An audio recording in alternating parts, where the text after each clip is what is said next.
형 핸드폰 바꿨네? 좀 됐어. 야, 회사 나오더니 바로 이렇게 그동안 얼마나 쓰고 싶었길래 형. 사람들이 내가 구글을 배신했다고 얘기를 할 수도 있겠지만 엄밀히 말하면 내가 그동안 스티브 잡스를 배신하고 있었던 거야. 나의 우상인 스티브 잡스에게 다시 돌아갔어. 근데 잠깐만, 여기 지금 잠깐 보니까 나는 이게 되게 재밌는 것 같아요. 19세기에는 두개골의 모양을 통해도 그 사람 알 수 있다 뭐 이런 것도 있었고, 근데 내가 생각할 때 21세기에 가장 그 사람의 생활 패턴이나 가치관을 잘 파악할 수 있는 것 중에 하나가 그 사람 핸드폰에 무슨 앱이 깔려 있는지. 근데 이거 보니까 봐봐요. 지메일, 구글 캘린더, 유튜브, 유튜브 스튜디오, 유튜브 뮤직, 구글 크롬, 구글 드라이브, 구글 맵스. 아직도 회사에서 안 나왔어. 이 화면 전체가 다 구글 앱이야. 내 성격이 보인 것 같아. 봐봐. 첫 줄은 커뮤니케이션 관련, 사진 관련, 뭐 영상 관련, 생산성 관련, 자동차 지도 관련 이런 테마가 있어. 영화 관련, 택시 관련 한 줄의 테마가 흔들리면은 굉장히 나는 그게 불편해. 그래서 그러니까 사람 성격이 나온다는 거야. 그래서 옛날에는 그런 거 있었잖아요. 그 사람의 필기체를 보고 이 사람의 성격을 파악하는 직업이 있었다고 하거든요. 물론 정확한 과학은 아니지만. 근데 지금 그런 직업이 있어도 될 것 같아요. 그 사람의 어플 화면을 보고는 미키 형은 결벽증과 니꺼 보자. 저는 이렇게 박스가 많아요. 또 이 박스로 모아둔 스타일이구나. 근데 이게 얼마나 제가 아날로그한 사람인지 여기서 보이는 것 같은 게, 여기 이제 킨들 밖으로 빠져 있네. 걔만 밖으로 빠져있어. 다 박스인데. 그리고 여기 보면은 레퍼런스라는 게 있는데, 프랑스어 사전, 위키피디아, 독일어 사전, 중국어 사전, 이탈리아 사전, 스페인어 사전. 역시 학구적이야. 마찬가지로 여기 이제 뉴스 스탠드 들어가면은 어... MMM과 탐구생활 컨텐츠를 만들기 위해서 제가 어떤 삶을 사는지를 조금 공개를 할 수가 있는데, 인디아 투데이, 뉴욕타임즈, 뉴요커, 르몽드 프랑스 신문, 월스트리트 저널, 니케이 에이션 리뷰, 독일 잡지죠, 더 슈피겔, 내셔널 지오그래픽, 디벨트, 이건 프랑스 경제신문이에요, 레세코. 그 다음에 여기 보면 이제 제가 놀러 다니기 좋아하니까 프랑스 기차 앱, 우리나라 KTX랑 SRT, 이탈리아 기차 앱, 엠트랙, 미국 기차 앱, 램페는 저 스페인 기차 앱. 뭐 이런 식으로 돼 있어요.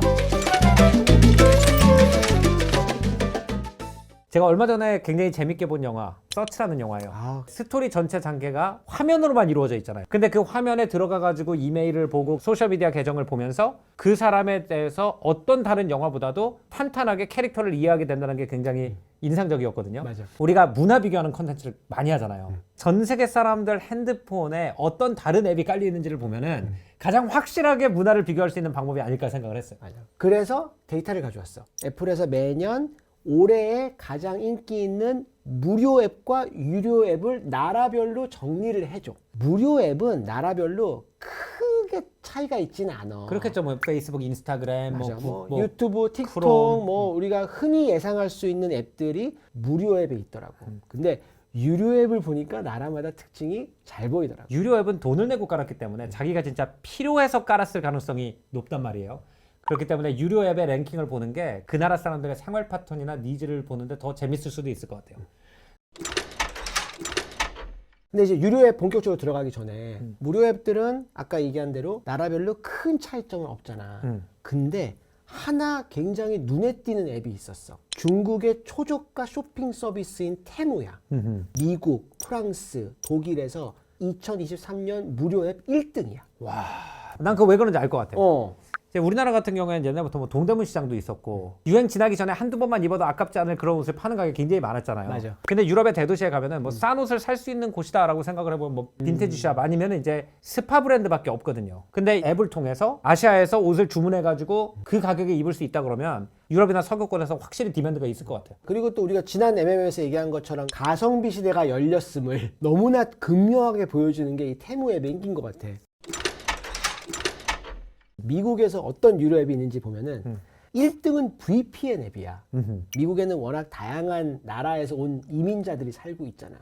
그러면 한국에 계신 분들은 한국 컨텐츠 보고 싶다고. 근데 이제 대부분 나라별로 이제 못 보게 만들어 놨잖아. 다른 나라에서. 그래서 VPN으로 그거를 뚫고 보기 위해서 VPN 앱이 이렇게 인기 많지 않을까라는 나만의 결론을 내렸어. 미국은 그 VPN들의 파워가 얼마나 세냐면, 제가 좋아하는 유튜버들이나 아니면 포드캐스터들이 중간 광고를 할 때 거의 절반은 VPN 광고예요. 나 많이 봤어, 나도. 네. 맞아. 근데 미국은 역시 자기 관리, 생산성 이런 거를 워낙 중요시 여긴 나라잖아. 그러다 보니까 2등이 이제 일정 관리에, 5등이 목표 설정을 추적해주는 앱. 형이 쓸 것 같아. 목표 설정 추적. 나도 보면서 이거 써봐야겠다 이런 생각했거든. 그래서 요즘 앤드류 호벌만이라고 하는 유명한 미국의 과학자가 술을 먹으면 수면 사이클이 어떻게 방해되고 늦게 자면은 어느 정도의 문제가 생기고 이런 거를 팟캐스트나 유튜브 강의를 통해서 엄청나게 많이 퍼뜨렸어요. 요즘 미국에서 유행어 중에 하나가 휴벌만 허스밴드라는 유행어가 있어요. 남편들이 딴 책은 안 읽고 후벌만 팟캐스트를 들은 다음에 목표 설정 추적, 일정 관리, 수면 관리 앱 깔아가지고 나는 내 뇌를 최적화시킬 거야. 인간의 생산성을 최대화시키기 위해서 내 몸과 마음을 어떻게 관리해야 되는지를 연구하는 과학자들이 요즘 미국에서 대중적인 인기를 굉장히 많이 끌고 있더라고요. 요즘 트렌드긴 하잖아. 일정 관리하고 목표 설정하고 위키피디아에 관련된 영상들 많이 있으니까 한 번씩 놀러와 주세요. 4등도 재밌어. 4등이 육아 관리하는 앱이야. 어린 아가들은 뭐 잠 사이클, 밥 사이클 이런 거 지키는 게 되게 중요하거든. 그래서 딸 어렸을 때 이런 앱 있었으면 굉장히 편했겠더라고. 이런 앱이 사회인 걸 보니까 갑자기 측은해지네요. 그렇다. 우리나라에서는 절대로 이게 사회가 될 수가 없어 지금. 저 그 생각을 못했다. 네. 그럼 한국으로 넘어가 보면은 인스타를 너무 좋아하는 거예요 사람들. 카메라 필터가 1위, 5위, 6위, 7위. 이 필터에 따라서 정확한 감성을 잡아주는 필터 앱들이 탑 10에 4개가 있고 탑 20로 보면은 거기 몇 개 더 있어요. 그렇지, 맞아. 그래서 왜 한국에서 이거는 카메라 필터 앱은 아닌데 미국식 고등학교 졸업 사진으로 바꿔주는 그 앱 진짜 인기 많았잖아. 막 사람들이 다 올린 것 같아 그거. 나는 그거 쓸 필요 없어요. 왜? 나는 미국 고등학교 졸업 앨범 사진이 있어요. 진짜가 있어. 고등학교 졸업할 때 남자애들은 되게 세 보이고 싶어해. 이러고 찍는다고. 그러면은 고개 조금 더 들고 좀 더 우월한 눈빛으로 뭐 이런 거 해요. 그다음에 탁 찍어. 그러면 그때는 자기가 진짜 멋있게 나왔다고 생각해. 맞아. 그다음에 대학교 한 3학년쯤 돼가지고 보면은 어쨌든 이게 재밌어요. 이런 재미를 한국은 일찍부터 필터 가지고 노는 그런 문화가 있었던 것 같고 맞아. 제가 여기서 좀 보이는 건 뭐냐면은 SNS 중독을 스스로 인지하고 조금 여기서 벗어나려고 하는 노력을 많이 하는 것 같아요. 그래서 여기 보면은 수면 추적 앱인데 이것도 수면 추적이 어떤 앱인지를 보니까 우리가 밤 새도록 막 쇼츠 보고 이러니까 핸드폰을 락킹해주는 뭐 이런 거.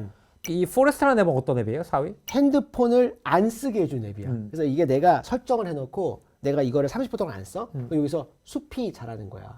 아이러니컬한 게 얘를 안 쓰기 위해서 돈을 내고 여기다가 앱을 깔아서 얘를 안 쓰게 만드는 거야. 이게 딱 보이네요. 줄다리기처럼 여기는 봐 여기는 안 봐 그러면서 그리고 진짜 재밌는 게 뭐냐면은 8위가 한국사 능력 시험 공부 앱이에요. 그러니까 우리가 생각할 때 뭐 수능이라든지 맞아. 아니면 뭐 영어 공부 같은 게 더 높을 거라고 생각을 하지만 맞아. 실질적으로는 한국사 능력 시험, 즉 공무원이 되기 위해서 필요한 시험이 가장 유료 앱으로서 디맨드가 높다. 한쪽에서는 야 사진 찍고 핸드폰 쓰자. 한쪽에서는 나 그만 보고 쉬어야지. 하지만 그런 와중에 한쪽에서는 묵묵히 공부하고 있는 거야. 일본도 재밌더라고요. 일본도 카메라 앱이 탑 2에 들어가 있는데 맞아. 일본 앱의 좀 일본스러운 특징이다라고 하면은 최대한 아날로그 카메라나 필름 카메라로 찍은 것처럼 보이는 앱이 인기가 굉장히 많더라고요. 일본의 2등 앱은 필터가 아니라 그 진짜 필름 카메라처럼 얘를 쓸 수 있게 해주는 앱이더라고. 그래서 막 이렇게 막 옛날 분들 기억하시면 이렇게 필름 돌리기도 하고 막 그런 기능을 넣는 앱이야. 근데 그게 그럴 수밖에 없는 게 일본은 세계에서 가장 큰 카메라 회사들이 많이 있는 나라고 맞아. 그러다 보니까 렌즈를 수집한다든지 카메라를 닦고 수리하고 이런 문화가 굉장히 잘 발달돼 있잖아요. 도쿄 나리타 공항 옥상에 가면은 테라스가 있어요. 철장이 있잖아요. 그럼 거기에 비행기 사진을 찍는 동호회 분들이 쫙 서가지고 비행기 딱 이렇게 하면은 동시에 사진 탁탁 찍고 계세요. 만원 렌즈로. 근데 얼마나 이 동호회가 활성화돼 있는지 철조망을 보면은 카메라 렌즈만한 구멍이 뚫려 있어요. 공항에서도 아는 거예요. 이분들이 와서 사진 찍는 걸 아니까 카메라를 이렇게 통과시킬 만한 구멍을 내준 거죠. 안 그러면 이제 사진에 이게 철조망이 다 걸리니까. 조금 반성하게 되는 게 나도 이제 거기 갔었어. 그 한 해 때 일본 출장 많이 갔으니까 동료분한테 나 찍어라 나. 비행기가 아니라. 그리고 이제 일본 순위를 보면서 또 눈에 띄는 특징은 자 1번이 광고 차단, 7위가 내 폰에 있는 파일을 비밀번호로 잠글 수 있는 기능이야. 이런 사생활 보호에 좀 민감한 나라가 일본이구나라는 생각이 많이 들어. 근데 무슨 파일이랑 사진이랑 동영상이길래 그걸 꼭 잠가야 될까라는 생각이 솔직히 들기는 했어.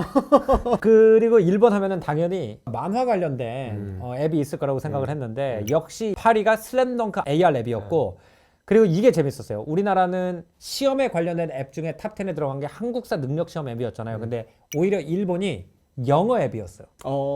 우리가 생각할 때는 일본 사람들은 영어 공부에 덜 열의적인 걸로 알려져 있는데 실제로 이제 어플을 사용해가지고 공부를 할 때는 영어 어플이 더 다운로드 양이 많다는 게 좀 그것도 재밌었고 그렇네. 비슷하면서도 좀 다른 면이 있는 것 같아요.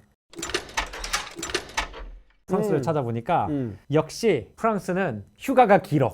아웃도어의 나라야 진짜 여기는. 1위 날씨 앱이에요. 맞아. 일단 핸드폰을 키면서 오늘 나갈 수 있나 확인을 해보는 거고 네. 5위가 산봉우리 알려주기 앱. 요렇게 딱 하면은 봉우리에서 그게 뭔지가 나오는 앱이에요. 6위도 아웃도어 앱, 뭐 조깅, 등산 코스 추천해주는 앱. 그래서 확실히 이 업무 시간이 짧고 은퇴도 일찍 하고 바캉스가 긴 나라다 보니까 상대적으로 어플을 쓸 때 오늘 뭐 하면서 놀지? 라는 생각을 많이 하는구나. 나는 진짜 이해 안 되는 게 하나 있어. 이게 프랑스 4위 앱이고 이게 일본에서도 4위 앱이었어. 3D 인체 회복. 일본은 잘 모르겠는데 아마 비슷한 이유일 것 같긴 한데 프랑스가 노령화가 좀 많이 돼 있는 나라다 보니까 통증이 있는 분들이 재활 운동을 하는데 되게 많이 다니셔요. 센터에 가면 허리가 아프신 게요. 근육이 이쪽이 당겨가지고 이렇게 되면은 여기 척추가 어떻게 흐르는지 보이시죠? 이렇게 설명을 해주면 바로 알아들어서 이거를 가지고 설명을 해주는 모습을 가끔씩 봤어요, 제가. 특히 프랑스 같은 경우에는 이런 재활 치료가 보험으로 커버가 잘 되기 때문에 그런 게 사용자가 많아서 이지 않을까? 완전 말 된다. 네. 일본도 그걸로 설명이 되니까. 네. 혹시 다른 이론 있으시면 답글 남겨주시면 네. 재밌을 것 같습니다. 혹시 일본에서 생활하는 분 중에서 3D 인체 해부를 통해서 만화 그리는 법을 연습한다든지 나도 그 생각했어. 나도 그 생각했어. 근데 그것만으로 4위까지 오르기는 쉽지 않을 것 같긴 뭔가 한데. 의학적 이유가 있지 않을까 싶긴 해요. 네. 인도로 가보면 1위와 3위가 카메라 관련된 앱인데 또 달라. 인도는 이제 엔지니어들의 나라잖아. 그러다 보니까 필터가 아니라 DSLR 카메라처럼 사진을 내가 매뉴얼리 조작할 수 있는 앱이야. 우리처럼 무슨 감성 사진을 찍는다기보다는 기계로서 머신으로서의 카메라를 사랑하는 거군요. 예. 그래서 그걸 많이 느꼈어. 그래서 인도의 또 다른 특징이 휴대폰이 유일한 나의 컴퓨터인 사람들이 많아. 데스크탑 노트북을 뛰어넘고 바로 모바일로 간 나라란 말이야. 그러다 보니까 그거를 보여주는 앱이 두 개 있는 게 2등인 PDF 스캔 앱, 5등이 이제 화면을 시계처럼 만들어주는 시계 위젯 앱이야. 자기 전에 요거를 딱 시계처럼 만들어 놓고 자고 그러면 좋지 않을까. 그래서 2등과 5등 앱이 설명이 된다고 생각을 해. 한국과 일본은 가까운 나라고 프랑스나 미국이나 이런 나라들은 서로 정보 교류가 워낙 많기 때문에 좀 비슷한 특징을 띌 것 같고 그런데 어플을 쓸 인구가 상당히 많을 정도로 인프라가 잘 돼 있는 나라 중에서 아주 이질적인 문화를 가진 나라가 어딜까 이제 생각을 해보다 보니까 많은 사람들이 저 나라가 앞으로 어떻게 될까 궁금해하는 맞아. 사우디아라비아. 진짜 제일 특이해. 사우디 순위. 예. 놀라웠어. 사우디 순위. 3위를 보면은 성인물 중독 치료 관련 어플이 있어요. 정말 놀라웠어 이 앱이. 그래서 이 앱이 뭔지 좀 봤더니 앱을 통해서 내가 얼마나 오랫동안 성인물을 안 봤는지, 성인물을 많이 보면 왜 안 좋은지에 대한 이제 정보도 없고. 이게 사우디에서 인기가 많다는 게 두 가지 의미에서 어떻게 보면 당연하다고 생각을 하는 게 이 역사적으로 보면은 성에 대한 이야기가 터부시되는 나라일수록 성인물이 활발하게 출간되고 유통된다는 거는 다 알고 있잖아요. 그래서 예를 들어서 영국의 그 빅토리아 시대 여성들은 다 이렇게 목까지 올라오는 칼라 입어야 되고 남자들은 전부 다 새까만 옷만 입고 다니고 심지어는 여성들이 마차에 오르다가 발목만 보여도 창피해했던 그 시대에 쓰여진 소설들을 보면은 정말 말도 안 되는 내용들이 많이 있거든요. 카운터 컬처구나 이거는. 네. 유혹도 강하고 벗어나려는 욕망도 강하니까 이런 형태로 나타나지 않나 생각이 들어요. 그러니까 나는 이게 순위에 올라온 걸 보면서 어디 뭐 학교나 기관 같은 데서 억지로 쓰게 강요하는 건 아닐까라는 생각도 들었어. 제일 특이하다고 생각했대. 전체 나라에서. 이게 사우디 4위 앱이야. 트러플 찾기.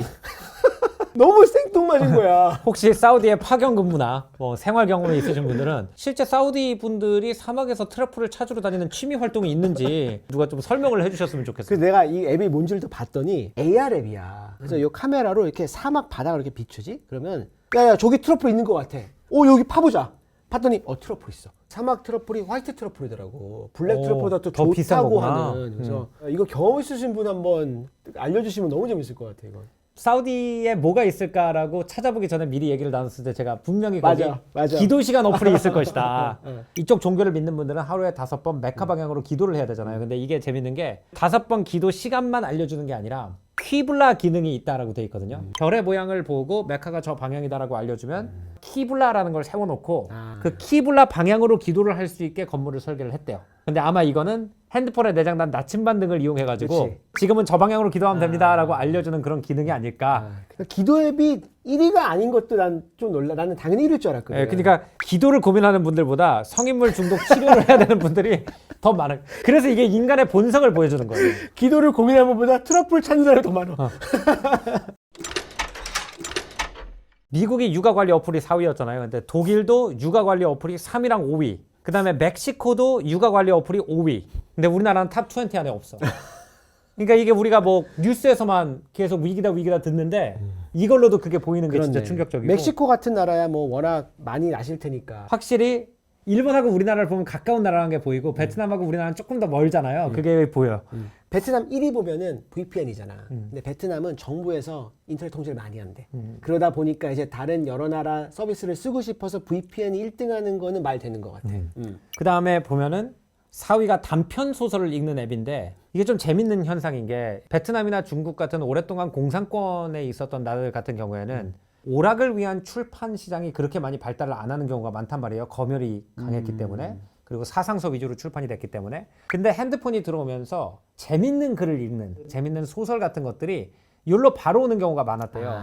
그래서 저도 한 10년 전에 이 중국 관련된 글에서 읽었던 게 뭐냐면은 중국 친구들이 이제 소설을 읽는데 어떤 식으로 읽냐면은 우리나라의 웹툰 시장처럼 자기가 미리 크레딧을 사요. 그 다음에 자기가 몇 페이지를 읽었는지에 따라서 월별로 돈이 차감되는 그런 시스템이었대요. 그래서 이제 중국에서 이런 스타 단편 소설가들이 많은 페이지를 파는 사람들 같은 경우에는 수십억의 연봉을 받는 사람들도 있었다고 그러더라고요. 근데 베트남도 아마 그런 시스템이 좀 비슷한 역사적 원인 때문에 들어가지 않았나라는 생각이 들어요.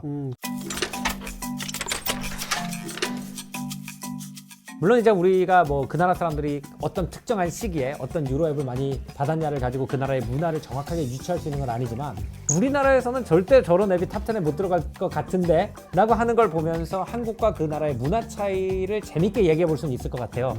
특히 21세기 같은 경우에는 남들한테 하지 못하는 얘기를 저장하고 보관하고 남들한테 굳이 밝히지 않는 액티비티를 하는 곳이 또 어떻게 보면 핸드폰 상이기 때문에 그러네. 핸드폰에 무엇을 까는지가 어떻게 보면은 그 사람의 생각을 가장 정확하게 그 생활을 정확하게 반영하는 것 같기도 합니다.